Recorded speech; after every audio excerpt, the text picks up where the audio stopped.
सभी मसीही भाई बहनों को यीशु के नाम में शालोम, प्रेज द लॉर्ड, जय मसीह की। एक बार फिर से आप सभी का स्वागत है। हम अध्ययन कर रहे हैं कुरिन्थियों के नाम पौलुस प्रेरित की पहली पत्रिका, और अब समय है कि हम उसके 15वें अध्याय 24वें वचन से आगे का अध्ययन करें। तो यहाँ मेरे प्यारे भाई बहनों, हमने 23वें वचन में पढ़ा, परंतु हर एक अपनी अपनी बारी से पुनरुत्थान के लिए जाएगा, पहला फल मसीह, फिर मसीह के आने पर उसके लोग। और 24वें वचन में पौलुस लिखते हैं, इसके बाद अंत होगा, उस समय वह सारी प्रधानता और सारा अधिकार और सामर्थ्य का अंत करके राज्य को परमेश्वर पिता के हाथों में सौंप देगा, क्योंकि जब तक वह अपने बैरियों को अपने पांवों तले ना ले आए तब तक उसका राज्य करना अवश्य है। सबसे अंतिम बैरी जो नष्ट किया जाएगा वह मृत्यु है। तो मेरे प्यारे भाई बहनों, हम देखते हैं कि परमेश्वर का वचन जो देहधारी हुआ है, वो जो देह जो परमेश्वर का पुत्र कहलाता है, जो मानव देह में है, वो आज भी अपने पिता के दाहिनी ओर विराजमान है। जैसा कि मैं और आप जानते हैं कि पिता, पुत्र और पवित्र आत्मा ये तीनों ही परमेश्वर है, और हम त्रिएक परमेश्वर को मानने वाले हैं। और हम मानते हैं कि उस वचन के द्वारा जो पुत्र है वो इस धरती पर आया, यानी वचन देहधारी होकर इस धरती पर आया, और परमेश्वर का सामर्थ्य पवित्र आत्मा के रूप में मेरे और आपके साथ सहभागी होता है, वो मेरे और आपके अंदर वास करता है। ये सभी परमेश्वर के कार्य हैं, और ये तीनों मिलके ही परमेश्वर बनते हैं। लेकिन यहां पर जो परमेश्वर का सामर्थ्य है, परमेश्वर का जो वचन है, अभी भी देहधारी है, क्योंकि हम देखते हैं प्रभु यीशु मसीह का जो पुनरुत्थान हुआ है, उस देह का जो पुनरुत्थान हुआ है, जो देह जिसमें परमेश्वर का वचन रहता है, वो देह जिसे हम प्रभु यीशु मसीह कहते हैं, उसका अभी आधा कार्य ही हुआ है। वो आधा कार्य ये है कि उसने बलिदान होकर अपना पुनरुत्थान करके जो उसके पीछे चलने वाले लोग हैं उनको पापों से मुक्ति दी है, उन्हें छुटकारा दिया है, और उन्हें अनंत जीवन का वादा दिया है। बल्कि ये कहें, उसने उन्हें अनंत जीवन दिया है। तो अभी तो उसने केवल बलिदान करके मनुष्य जाति को एक नई वाचा में बांधा अनंत जीवन की, अभी उसका आधा कार्य बाकी है। और इसीलिए हम देखते हैं प्रेरितों के कार्य में कि प्रभु यीशु मसीह अपने चेलों के देखते ही देखते बादलों में ओझल हो गया, और वो आज भी पिता के दाहिनी ओर विराजमान है, और वो जल्द अपना अधूरा काम पूरा करने अति शीघ्र आने वाला है। और हम जानते हैं कि अब हम उस समय में जी रहे हैं कि कभी भी प्रभु यीशु मसीह का द्वितीय आगमन हो जाएगा। तो यहां पर जो उसका बाकी का काम है वो यहां पर लिखा है कि इसके बाद अंत होगा, उस समय वह सारी प्रधानता और सारा अधिकार और सामर्थ्य का अंत करके राज्य को परमेश्वर पिता के हाथों में सौंप देगा। यानी कि यहां जो उस शैतान बैरी की जो यहां पर प्रभुता इस धरती पर हो चुकी है, उस पूरी प्रभुता को वो खत्म कर देगा, जिसे हम प्रकाशित वाक्य में पढ़ते हैं। और जब हम प्रकाशित वाक्य का अध्ययन करेंगे तो इस बात को हम बहुत ही डिटेल के साथ वहां पढ़ेंगे कि कैसे अंत के दिनों में जो शैतान होगा वो पूरी क्रोध के साथ पूरे अपना कमर कस के इस धरती पर मसीह का विरोध करेगा, और मसीही विरोधी भी इस धरती पर आएगा, और वो पूरी रीति से मसीही लोगों को और मसीहत को परेशान करेगा, और उनके विरोध में, यानी प्रभु यीशु मसीह के विरोध में सभी लोगों को इकट्ठा करेगा। हम देखते हैं इस बात को। लेकिन प्रभु यीशु मसीह जब लौट के आएंगे, हम देखते हैं प्रकाशित वाक्य में कि वो किस अद्भुत रीति से उस शैतान और शैतान के पीछे चलने वाले लोगों को दंडित करेंगे, उनके मुकाम तक पहुंचाएंगे, उसके पूरे सामर्थ्य को, उसके पूरे राज्य को, उसके हर एक चीज को खत्म कर देंगे, और सारा राज्य इस धरती पर वो अपने हाथ में लेंगे। और ये जो राज्य होगा, जिसे हम 1000 साल का राज्य कहते हैं, प्रकाशित वाक्य में पढ़ते हैं कि जब प्रभु यीशु मसीह लौट करके आएंगे, जब वो शैतान के ऊपर पूरी रीति से विजय प्राप्त कर लेंगे, और उसे 1000 साल के लिए बंदी गृह में डाल दिया जाएगा, और 1000 साल तक प्रभु यीशु मसीह अपने लोगों के साथ इस धरती पर राज्य करेंगे। क्योंकि प्रभु यीशु मसीह पूरी रीति से उस शैतान को प्रभु यीशु मसीह के, माफ कीजिएगा, परमेश्वर के अपने पिता के कदमों तले ले आएंगे। तो परमेश्वर का वचन जो देहधारी हुआ है, अभी उसका कार्य बाकी है, अभी उसका लौट के आना बाकी है, उसका भी रैप्चर किया जाना बाकी है, अभी उसको शैतान को उसके अंजाम तक पहुंचाना बाकी है, अभी पूरी रीति से मृत्यु को खत्म करना बाकी है, और वो अति शीघ्र अपने कार्यों को पूरा करने के लिए आने वाला है। ये मेरा विश्वास है, ये आपका विश्वास है। और जो अंतिम बैरी होगा, वो जो मृत्यु है, वो सबसे बाद में नष्ट की जाएगी। कब? जब वो 1000 साल का राज्य पूरा हो जाएगा, सारी प्रभुता पूरी हो जाएगी, शैतान और शैतान के पीछे चलने वाले लोगों को, उस झूठे भविष्यवक्ता को, एंटी क्राइस्ट को, सभी को उस गंधक की झील में डाल दिया जाएगा। तब तब वो सारा जो अधिकार उसने यहां पर लिया था, जो सारा अधिकार उस देह को दिया गया था। मैं आपको बताना चाहता हूं कि भले ही वो मनुष्य की देह में है, वो वचन प्रभु यीशु मसीह के रूप में देह में है, लेकिन परमेश्वर ने अभी सारा अधिकार उस देह को दिया है। उस देह के द्वारा, प्रभु यीशु मसीह के द्वारा ही हमारा न्याय किया जाएगा। उस देह के द्वारा ही शैतान को उसके अंत तक पहुंचाया जाएगा, और उस देह के द्वारा ही 1000 साल तक का राज्य भी किया जाएगा। जब ये सारी चीजें पूरी हो जाएंगी और कोई भी मनुष्य अब इस धरती पर बाकी नहीं रहेगा, बाकी सभी जो प्रभु के लोग होंगे वो उठा लिए जाएंगे, न्याय की प्रक्रिया हो जाएगी और शैतान को भी उसके अंजाम तक पहुंचा दिया जाएगा। तब मृत्यु जो यहां शैतान के द्वारा या पाप के द्वारा जो उत्पन्न हुई थी, उस मृत्यु को हमेशा हमेशा के लिए खत्म कर दिया जाएगा, क्योंकि उसके बाद फिर कोई नहीं मरेगा। अनंत जीवन के लिए, हमेशा हमेशा के लिए परमेश्वर के साथ वो जीवित रहेगा। उसके साथ, उसके डेरे में, उस परमेश्वर का डेरा उनके बीच में होगा और वो हमेशा हमेशा उसकी सहभागिता में रहेंगे। तो यहां पर पौलुस कहते हैं कि सारी चीजें परमेश्वर के वो पांवों तले कर देगा।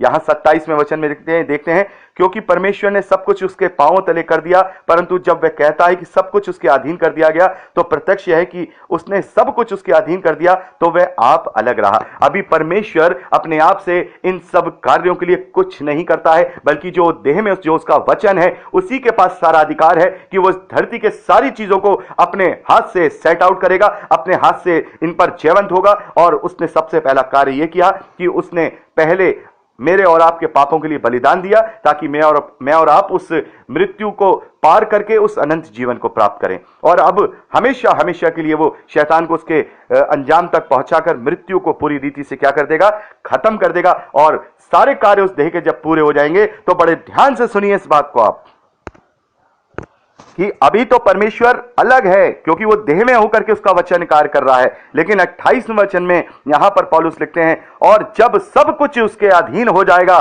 यानी सारी चीजें जब उस देह के द्वारा परमेश्वर के अधीन हो जाएंगी, तो पुत्र आप भी उसके अधीन हो जाएगा, जिसने सब कुछ उसके अधीन कर दिया, ताकि सब में परमेश्वर ही सब कुछ हो। यानी कि जो वो देह है उसका कार्य खत्म हो जाएगा। तब वो आत्मिकता जो पिता और पुत्र और पवित्र आत्मा की है, जिन्हें हम त्रिएक परमेश्वर कहते हैं और पवित्र शास्त्र के अनुसार हम एक परमेश्वर को मानते हैं, वो फिर सब एक जगह होकर एक हो जाएंगे, ताकि सब में सब कुछ परमेश्वर ही हो। तो यहां पर बहुत सारे लोग इस बात को समझ नहीं पाते हैं कि पुत्र भी अपने आप को अधीन कर देगा और परमेश्वर के अधीन कर देगा। तो पुत्र तो खुद ही परमेश्वर है, तो वो कैसे अधीन कर देगा? जब पिता और पुत्र और पवित्र आत्मा तीनों ही परमेश्वर हैं और हम त्रिएक परमेश्वर को मानते हैं, तो फिर पुत्र पिता के अधीन कैसे कर देगा? परमेश्वर के अधीन कैसे हो जाएगा? तो मैं, मेरे प्यारे भाई बहनों, मैं आपको बताना चाहता हूं कि फिर उस शरीर का, उस देह का कोई भी कार्य बाकी नहीं रहेगा। उस देह का कोई भी ऐसा, जो उस देह को जिसलिए इस धरती पर देहधारी किया गया था, फिर उसका कोई कार्य नहीं होगा। तो वो देह भी विलीन हो जाएगा, और जो वो सामर्थ है, जो वो वचन है, वो परमेश्वर के साथ था, वैसे ही परमेश्वर के साथ हो जाएगा। वो शरीर उस परमेश्वर के अधीन हो जाएगा। परमेश्वर के अधीन नहीं होगा, लेकिन जिस शरीर के द्वारा सारे कार्य हुए हैं, बड़े ध्यान से सुनिए, जो शरीर परमेश्वर का पुत्र कहलाया गया, जो शरीर मेरे और आपके लिए तोड़ा गया, और वो जो शरीर मेरे और आपके लिए जिलाया गया पुनरुत्थान के लिए, वो शरीर अपने आप को परमेश्वर के अधीन कर देगा, यानी कि विलीन हो जाएगा। फिर उसका अब कोई कार्य बाकी नहीं है। जिस कार्य के लिए उस देह में वो वचन आया था, वो कार्य पूरा हुआ, ताकि सब में सब कुछ परमेश्वरी हो। और परमेश्वर जैसे वो एक था, जैसे वो आज भी एक है और वो हमेशा एक रहेगा। लेकिन उसने 3 तरीके से कार्य किया। त्रिएक परमेश्वर के रूप में उसने हमारे बीच में रहकर के कार्य किया। जब ये सारे कार्य पूरे हो जाएंगे, तो फिर सब में सब कुछ परमेश्वर ही हो जाएगा। ऐसा मेरा मानना नहीं है, बल्कि ये वचन हमें बताता है। ऐसा नहीं होगा कि 3 सोफे लगे होंगे, एक सोफे पे पुत्र बैठा होगा, एक सोफे पे परमेश्वर बैठा होगा, एक सोफे पे पवित्र आत्मा बैठा होगा। ऐसा कैरेक्टर परमेश्वर का त्रिएकता में हमें नहीं बताता है, बल्कि परमेश्वर का आत्मा, परमेश्वर का सामर्थ्य, परमेश्वर का वचन ही प्रभु यीशु मसीह के रूप में देहधारी हुआ है। और परमेश्वर का सामर्थ्य ही पवित्र आत्मा के रूप में मेरे और आपके बीच में रहता है। तो ये सब कुछ परमेश्वर का ही सामर्थ्य है। और ये शरीर भी अपने आप को परमेश्वर के अधीन कर देगा। सारे कार्य जब से शरीर के पूरे हो जाएंगे तो फिर सब में सब कुछ परमेश्वर ही कहलाया जाएगा, सब में सब कुछ परमेश्वर ही हो। इस बात को आप समझिए।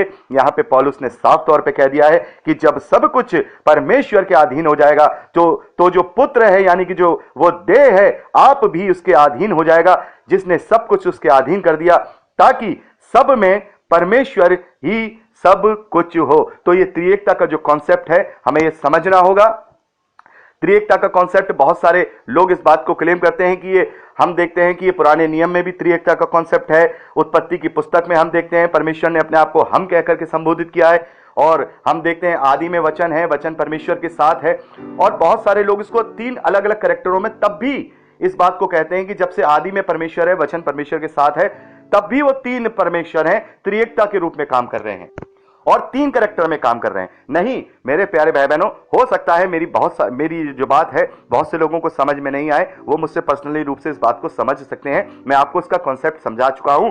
पवित्र शास्त्र में जब पढ़ते हैं, पुराने नियम में चाहे नए नियम में, तो हम देखते हैं परमेश्वर एक है। परमेश्वर एक है, वो द्वितीय नहीं है, वो तृतीय नहीं है, लेकिन परमेश्वर ने तीन तरीके से हमारे जीवन में कार्य किया है। पुराने जीवन में पिता के रूप में, यहोवा के रूप में, पुराने नियम में, माफ कीजिएगा, पुराने नियम में पिता के रूप में, नए नियम में पुत्र के रूप में, और पुत्र के जाने के बाद यानी स्वर्ग आरोहण के बाद उसने पवित्र आत्मा के रूप में मनुष्यों के बीच में कार्य किया है। और सबका अलग अलग प्रायोजन है, और जब वो प्रायोजन पूरे हो जाएंगे तो वो सारी चीजें जो परमेश्वर में से निकली थी वो वापस परमेश्वर में एक हो जाएंगी, ताकि सब में सब कुछ परमेश्वर हो। फिर उस देह की जरूरत नहीं है, वो देह विलीन हो जाएगा, वो देह अपने आप को परमेश्वर के अधीन कर देगा, ताकि सब में सब कुछ परमेश्वरी हो। तो त्रिएकता का कॉन्सेप्ट जो है हम देखते हैं कि बहुत सारे लोग समझ नहीं पाते हैं। वो सोचते हैं कि आदि से ही तीन परमेश्वर हैं। तीन परमेश्वरों को नहीं मानते मेरे प्यारे भाई बहनों, हम एक परमेश्वर को मानते हैं, हम त्रिएक परमेश्वर को मानते हैं, जिसने तीन तरीके से मनुष्यों के बीच में रहकर के कार्य किया है। हमें यह समझना होगा। बहुत सारे लोग अलग अलग चीजों को ला करके लोगों को कंफ्यूज करने की कोशिश करते हैं कि वो तीन कैरेक्टर हैं, एक परमेश्वर के तीन कैरेक्टर हो सकते हैं, मनुष्यों से नहीं हो सकता, परमेश्वर से हो सकता है। अरे परमेश्वर का कैरेक्टर तो लाखों करोड़ों हो सकता है। वो एक समय में अमेरिका में भी मौजूद है, एक समय में इंडिया में भी मौजूद है, वो एक समय में इंग्लैंड में भी मौजूद है, हजारों जगह वो एक साथ मौजूद है। तो उसका मतलब ये नहीं कि हम हजारों परमेश्वरों को मानते हैं। वो एक परमेश्वर सर्वव्यापी है, वो हर जगह मौजूद रह सकता है। तो परमेश्वर जो स्वर्ग में है, परमेश्वर का वचन इस धरती पर देहधारी होकर के आया, परमेश्वर का सामर्थ पवित्र आत्मा के रूप में आज हमारे बीच में रहता है। वो ही परमेश्वर है, वो सामर्थ भी परमेश्वर का है, वो वचन भी परमेश्वर का है, जैसा मैं आपको समझा चुका हूं। जैसे मान लीजिए कि मैं अपने आप को मनुष्य कहता हूं, मैं जेम्स हूं, मेरी एबिलिटी मेरा वचन है, और मेरी जो सामर्थ है वो मेरा पवित्र आत्मा है। यानी मैं ही हूं, सब में सब कुछ मैं ही हूं, लेकिन मेरी एबिलिटी मेरा वचन है। परमेश्वर की एबिलिटी उसका वचन है, क्योंकि वचन के द्वारा ही सारी चीजों की सृष्टि हुई है। यह परमेश्वर की सामर्थ है, यह परमेश्वर की एबिलिटी है, यह परमेश्वर का वचन है, परमेश्वर का सामर्थ है, परमेश्वर का ताकत है, जो देह में देहधारी हुआ है मनुष्यों के रूप में। और जब उस देह का कोई कार्य नहीं रहेगा तो वो सब में सब कुछ परमेश्वर हो जाएगा। तो कोई भाई बहन ये सोचे कि त्रिएकता का कॉन्सेप्ट शुरू से ही था और तीन तरीके से उसने शुरुआत से काम किया, तो मैं आपको बताना चाहता हूं कि जब तक जो वचन है वो देहधारी नहीं हुआ, जब तक पुत्र जो है नहीं आया है। पुत्र तभी आया है जब वो वचन देहधारी हुआ है। उससे पहले कोई सोचे कि तीन लोग आपस में बैठ के मंत्रणा कर रहे हैं, तीन परमेश्वर हैं, तीनों के अलग अलग कैरेक्टर हैं, तीनों के अलग अलग सोच है, तो मेरे प्यारे भाई बहनों ये गलत सोच है, ये सोच सही नहीं है। क्योंकि जो तीन कैरेक्टर होते हैं वो अपने हिसाब से सोचते हैं, लेकिन जो परमेश्वर का सोच है वही प्रभु यीशु मसीह की सोच है, वही पवित्र आत्मा की सोच है। ये तीनों अलग नहीं है, बल्कि एक ही में से निकले हुए तीन चीजें हैं, इसलिए वो कभी अलग नहीं हो सकते। जो प्रभु यीशु मसीह कह रहे हैं इसका मतलब परमेश्वर कह रहे हैं, जो पवित्र आत्मा कह रहा है इसका मतलब परमेश्वर कह रहा है, क्योंकि वो तीनों ही परमेश्वर हैं। इसको समझने का आपको जरूरत है। त्रिएकता के कॉन्सेप्ट को आप लोगों को समझने की जरूरत है। बहुत से लोग इस बात को नहीं समझा पाते हैं और ज्यादा कंफ्यूज कर देते हैं। मैं आपको क्लियर कह रहा हूं, एक परमेश्वर जो हमेशा से आदि से परमेश्वर था, उसका जो सामर्थ है वो उसका वचन है, उसके द्वारा वो परमेश्वर है, और वही वचन देहधारी हुआ पुत्र के रूप में, उस देह को पुत्र कहा गया, और उस देह का जब कार्य पूरा हो जाएगा इस 28वें वचन के अनुसार वो देह भी अपने आप को अधीन कर देगी, और जो सामर्थ उसमें से निकला है, जो सामर्थ उसमें से पवित्र आत्मा का रूप में आज हमारे पास मौजूद है, वो सामर्थ भी वापस उसमें है, और वो वचन भी वापस उसमें है जो कि देहधारी हुआ था, क्योंकि वो देह भी अपने आप को अधीन कर देगा। तो यहां पर पौलुस का कहना कि सब कुछ सब में परमेश्वर ही हो, ताकि पुत्र भी अपने आप को अधीन कर देगा। तो ये त्रिएकता का कॉन्सेप्ट जब तक ही है जब तक उसने अपने आप को इन तीन रूपों में हमारे लिए जो है हमारे लिए कार्य किया है। तो कोई कहता है नहीं कि वो अलग अलग हैं, लेकिन अलग अलग होकर के भी एक हैं। तो बहुत सारे लोग तो इस तरीके की बात करते हैं कि यहां पर जो उत्पत्ति की पुस्तक में हम लिख करके आया है, तो हम यहां पर कहने का मतलब है वहां तीनों चीजें हैं, तीनों लोग हैं, पर ये तीनों मिलकर एक परमेश्वर बन सकते हैं। तो मेरी छोटी सी बुद्धि में ये बात नहीं आती है, शायद उनकी बड़ी बुद्धि में ये बात आ जाती हो, लेकिन मेरी छोटी सी बुद्धि में ये बात मुझे जरूर समझ में आ गई है कि केवल एक ही परमेश्वर है, और उसका जो वचन है वो प्रभु यीशु मसीह है, और जो उसका सामर्थ है वो पवित्र आत्मा है, और पवित्र आत्मा ही परमेश्वर है, परमेश्वर ही पवित्र आत्मा है, और प्रभु यीशु मसीह ही परमेश्वर है, और परमेश्वर ही प्रभु यीशु मसीह है। लेकिन उसका जो देह है वो परमेश्वर नहीं है, वो परमेश्वर का पुत्र कहलाएगा, क्योंकि वो देह कुंवारी मरियम से जन्म लेता है, और वो देह ही हमारे लिए तोड़ी गई, इसलिए हमें उस देह पर भी विश्वास करना है। उस देह पर ही विश्वास के द्वारा हमारा जो है उद्धार होगा, और हमें अनंत जीवन मिलेगा। शायद आप लोगों को मेरी बातें बहुत सारे लोगों को समझ में आ रही होंगी, बहुत सारे लोग मेरी बात से इत्तेफाक नहीं रखते होंगे, लेकिन मेरे प्यारे भाई बहनों, चाहे कैसे भी हम समझें, चाहे मैं अब समझा रहा हूं वैसे समझें, चाहे आपको जो कोई और समझाता है वैसे समझें, लेकिन सत्य यही है कि हम त्रिएक परमेश्वर को मानते हैं। मेरा त्रिएकता के कॉन्सेप्ट पे बिल्कुल सही राय है कि मैं त्रिएक परमेश्वर को मानता हूं। वही परमेश्वर है जो देहधारी हुआ, और वही परमेश्वर है जो अपनी सामर्थ को पवित्र आत्मा के रूप में मेरे और आपके बीच में उसने भेजा है, और वो हमारे बीच में सहभागिता करता है। इसीलिए पिता, पुत्र और पवित्र आत्मा, हम इसीलिए कहते हैं कि पिता का प्रेम है, और पुत्र का अनुग्रह है, और पवित्र आत्मा की सहभागिता है। पिता ने अपने प्रेम को दर्शाया कि उसने अपने वचन को इस धरती पर भेजा, पुत्र ने हमें अनुग्रह दिया, सेंत मेत में उसके बलिदान के द्वारा हमने उद्धार को प्राप्त किया, उस शरीर के तोड़े जाने और उसके जी उठने के द्वारा, और पवित्र आत्मा की आज सहभागिता मेरे और आपके बीच में रहती है। इसलिए तीनों ही रूप से हम उस पर विश्वास करते हैं, और इसीलिए हम त्रिएक परमेश्वर को पर विश्वास करते हैं। लेकिन ये तीन अलग अलग कैरेक्टर नहीं, बल्कि तीनों मिलकर एक ही कैरेक्टर है। ये तीनों एक में से निकले हैं, और फिर अंत में यहां पर जो 28वें वचन का जो मतलब है वो यही है। पौलुस ने साफ तौर पे कह दिया है, और जब सब कुछ उसके अधीन हो जाएगा तो पुत्र भी उसके आप अधीन हो जाएगा, जिसने सब कुछ उसके अधीन कर दिया, ताकि सब में परमेश्वर ही सब कुछ हो जो कि सब कुछ था। हालेलुया। तो इस कॉन्सेप्ट में अगर आप लोग थोड़े से कंफ्यूज होंगे तो आप प्लीज आप मुझे बताइएगा जरूर, और मैं इसके विषय में जब कुरिन्थियों की पत्री खत्म होगी तो मैं इस विषय में एक डिटेल से आप लोगों को मैं एक संदेश जरूर बनाना चाहूंगा कि त्रिएकता का कॉन्सेप्ट आखिर क्या है और हम किस तरीके से इसे समझ सकते हैं। तो मुझे जरूर बताइएगा। अगर आपको समझ में आ गया है तो वेल एंड गुड, परमेश्वर का धन्यवाद है। तो आगे का जो अध्ययन है हम आगे की अगली रिकॉर्डिंग में करेंगे। प्रभु आपको आशीष दे। Praise Lord.